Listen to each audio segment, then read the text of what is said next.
Depuis que j'ai passé la ligne d'arrivée de Tokyo, je pense à Paris tous les jours. Donc voilà, on y arrive et ça commence à sentir bon, quoi.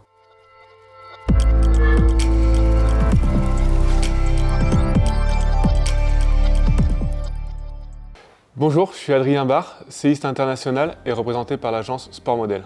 Mon frère qui lui faisait du canoë m'a dit viens voir un peu ce qui se passe du côté de Saint-Laurent et de ce club de l'ASL. Du coup je me suis inscrit et ça m'a beaucoup plu et voilà, j'ai commencé comme ça le canoë. Je suis arrivé à 14 ans dans un groupe qui se connaissait déjà un petit peu. Je me suis noué d'amitié avec eux, c'est encore des copains aujourd'hui. Très rapidement ça nous a conduit dès 2008 à rentrer tous ensemble en équipe de France. Dès 2009 on fait vice-champion du monde avec mon équipier Romain Beunier. Alors moi j'ai vraiment accédé au haut niveau grâce à l'équipage.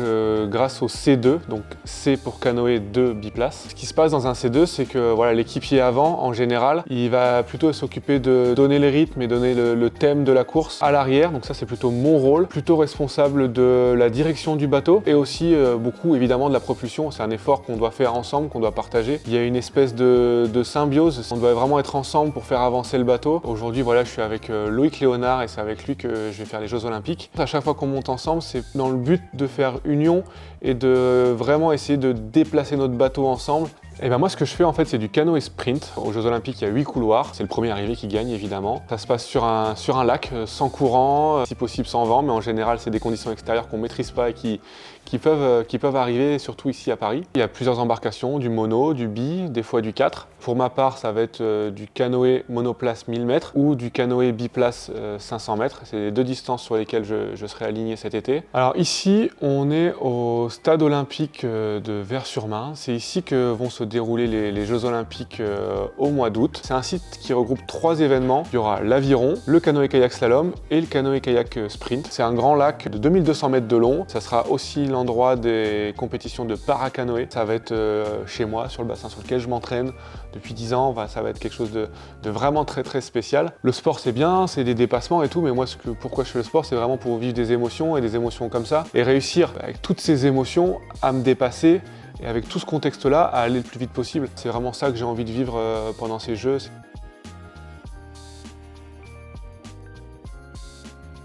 On a 70-75% de notre entraînement qui se fait sur l'eau. La plus grosse partie, c'est du volume aérobie, donc plutôt à basse intensité, où on fait des kilomètres. Sur les grosses semaines, on peut faire jusque 150-160 km. Le mois de janvier est dédié à ce qu'on appelle la coupure bateau, c'est-à-dire qu'on ne navigue pas. On fait principalement de la course à pied, de la natation, du ski de fond, de la musculation. Vu que la position en canoë, en chevalier servant, elle est plutôt inconfortable, et du coup, on essaye de croiser les entraînements. Donc ça nous amène à faire de la course à pied, du vélo, de la natation. Donc on croise avec d'autres sports pour pouvoir développer les qualités aérobie ou les qualités musculaires. Le canoë, l'entraînement, c'est notre vie. Je rentre chez moi, mais en fait je rentre chez moi pour faire quoi? Pour faire de la récup, pour m'alimenter, pour essayer de faire de la prépa mentale. En fait le sport de haut niveau, ça s'arrête jamais. Et on essaie de mettre beaucoup de bienveillance et toutes les valeurs du sport qui font que ça nous permet de bien vivre au quotidien tous ensemble.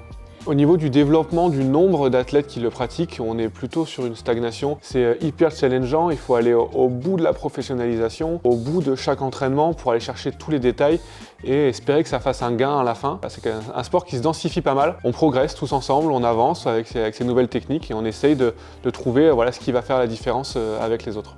Pour faire un champion olympique, il faut 8 ans de travail, 8 ans de 24 heures sur 24, être concentré sur son projet. Depuis que j'ai passé la ligne d'arrivée de Tokyo, je pense à Paris tous les jours, tout le temps, à chaque heure. Je me lève, je me dis voilà, aujourd'hui j'ai dormi autant d'heures, donc du coup là je suis bien, je suis dans mon truc, ou j'en ai pas dormi assez, il faut que je rattrape mes heures. Donc voilà, on y arrive et ça commence à sentir bon, quoi.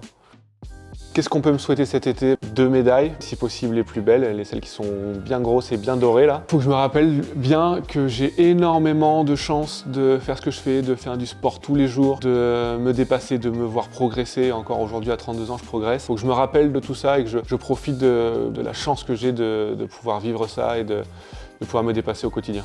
C'était Adrien Barre et merci pour tout, merci pour votre écoute et j'espère à bientôt.